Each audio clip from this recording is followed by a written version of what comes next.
ইতিহাসের এমন একটা বইয়ের কথা ভাবুন তো, যার নাম দি আর্ট অফ ওয়ার, অথচ যেটা যুদ্ধ করার বদলে শেখায় কিভাবে যুদ্ধ এড়ানো যায়। হ্যাঁ, সঞ্জুর দি আর্ট অফ ওয়ারের জগতে আপনাদের সবাইকে স্বাগতম। আজ আমরা এই অসাধারণ বইটাকে ঘিরে থাকা কিছু ভুল ধারণা ভাঙব আর এর আসল দর্শনটা বোঝার চেষ্টা করব। এই যে কথাটা দেখছেন, এটাই কিন্তু পুরো বইটার সারমর্ম। এটা শুনলে অবাক লাগতে পারে যে দ্য আর্ট অফ ওয়ার আসলে যুদ্ধ এড়ানোর একটা গাইডবুক। বইটার সবচেয়ে গুরুত্বপূর্ণ আর কেন্দ্রীয় ধারণাটাই হল আসল বিজয় যুদ্ধক্ষেত্রে যাওয়ার আগেই নিশ্চিত করতে হয়। তাহলে মনে প্রশ্ন আসতেই পারে, বইটা যদি যুদ্ধের ব্যাপারে নাই হয় তাহলে ঠিক কি নিয়ে? এই প্রশ্নের উত্তর খুঁজতে গেলেই আমরা সাঞ্জু নামের সেই কিংবদন্তি তুল্য মানুষটির জগতে প্রবেশ করব। তার পরিচয় নিয়ে আজও রহস্য থাকলেও তার জ্ঞান কিন্তু ২৫০০ বছর পরেও একই রকম প্রাসঙ্গিক। সঞ্জুর দর্শনের একেবারে গোড়ায় যদি যেতে হয় তাহলে একটা শব্দই মাথায় রাখতে হবে, ডিসিপ্লিন, মানে চূড়ান্ত শৃঙ্খলা। তার কাছে যে কোনো কৌশল বা পরিকল্পনার আগে এটাই সবচেয়ে জরুরি।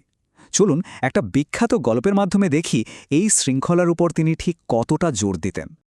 তো গল্পটা বেশ মজার। রাজ্যের রাজা লু সাঞ্জুর এসব তত্ত্বে ঠিক বিশ্বাস করতে পারছিলেন না। তাই তিনি সাঞ্জুকে এক অদ্ভুত, প্রায় অসম্ভব একটা চ্যালেঞ্জ দিয়ে বসলেন। বললেন, প্রাসাদের ১৮০ জন বিলাসী উপপত্নীকে প্রশিক্ষণ দিয়ে সামরিক দক্ষতা প্রমাণ করতে হবে। রাজা আসলে দেখতে চেয়েছিলেন সাঞ্জুর তত্ত্ব বাস্তবে আদৌ কাজ করে কিনা। ভাবুন একবার, সাঞ্জু যখন প্রথমবার সৈন্যদের মতো করে ডানে ঘোড়ো বলে আদেশ দিলেন, তখন ওই মহিলারা পুরো ব্যাপারটাকে তামাশা ভেবে হাসিতে ফেটে পড়লেন। কিন্তু সাঞ্জু কিন্তু একদমই রেগে যাননি, বরং শান্তভাবে দোষটা নিজের কাঁধেই নিলেন। তিনি বললেন, যদি আদেশ স্পষ্ট না হয় তাহলে সেনাপতিরই ভুল। এরপর তিনি আবার ধৈর্য ধরে আদেশগুলো বুঝিয়ে দিলেন। সাঞ্জু আবার আদেশ দিলেন, কিন্তু ফলাফল একই।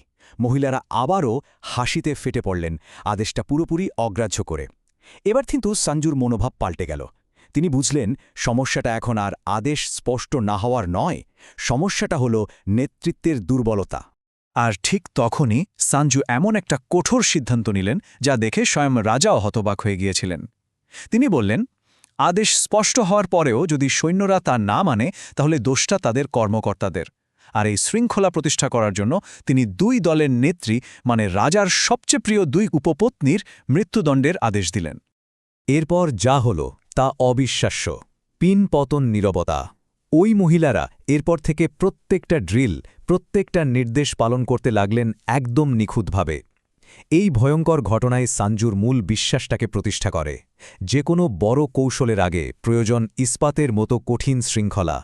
এই যে চরম শৃঙ্খলার ধারণা, এখান থেকেই কিন্তু সাঞ্জুর আসল দর্শনটা উঠে আসে, কিভাবে যুদ্ধ না করেই জেতা যায়। কারণ একটা সুশৃঙ্খল বাহিনীকে প্রতিপক্ষ সমীহ করতে বাধ্য। এতে লড়াইয়ের আগেই তাদের মনোবল ভেঙে দেওয়া সম্ভব। চলুন দেখি তিনি কিভাবে এই ধারণাটা সাজিয়েছেন। সঞ্জু কৌশলের একটা স্পষ্ট স্তরবিন্যাস করে দিয়েছেন। তার মধ্যে সবচেয়ে ভালো উপায় হল শত্রুর পরিকল্পনাটা শুরুতেই নষ্ট করে দেওয়া, আর সবচেয়ে খারাপ আর ধ্বংসাত্মক উপায় হল সরাসরি যুদ্ধ বা কোনো শহর অবরোধ করা। তার কাছে আসল জয়টা হল বুদ্ধির, ব্রুট ফোর্স বা পেশি শক্তির নয়। তাহলে প্রশ্নটা হল, একজন নেতা কিভাবে যুদ্ধ না করেই জিতবেন?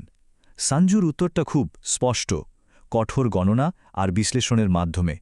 যে কোনো পদক্ষেপ নেওয়ার আগে পরিস্থিতিটা এমনভাবে বুঝে নিতে হবে যেন খেলার ফলটা আগে থেকেই চোখের সামনে ভাসছে। এর জন্য সঞ্জু ৫টা মূল উপাদানের একটা ফ্রেমওয়ার্ক দিয়েছেন। তার মতে, যেই সেনাপতি এই উপাদানগুলো পুঙ্খানুপুঙ্খভাবে বিশ্লেষণ করতে পারবেন, তার জন্য বিজয় প্রায় নিশ্চিত। এই 5টা জিনিস কি? প্রথমটা হল নৈতিক আইন, মানে দেশের শাসক আর জনগণের মধ্যে সম্পর্কটা কেমন। দ্বিতীয়টা হল স্বর্গ, মানে আবহাওয়া আর সময়ের মতো প্রাকৃতিক পরিস্থিতি। তৃতীয়টা পৃথিবী, অর্থাৎ যুদ্ধক্ষেত্রের ভৌগোলিক অবস্থা। চতুর্থ কমান্ডার, মানে নেতার নিজের জ্ঞান, সাহস আর শৃঙ্খলা। আর সবশেষে পদ্ধতি, অর্থাৎ সেনাবাহিনীর সংগঠন আর সাপ্লাই চেন কেমন। যে এগুলো জানবে সেই জিতবে।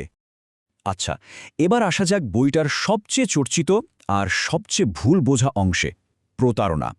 কিন্তু একটা জিনিস মনে রাখা খুব জরুরি, সাঞ্জুর কাছে প্রতারণাটা কিন্তু উদ্দেশ্য নয়, এটা উদ্দেশ্য পূরণের একটা উপায় মাত্র।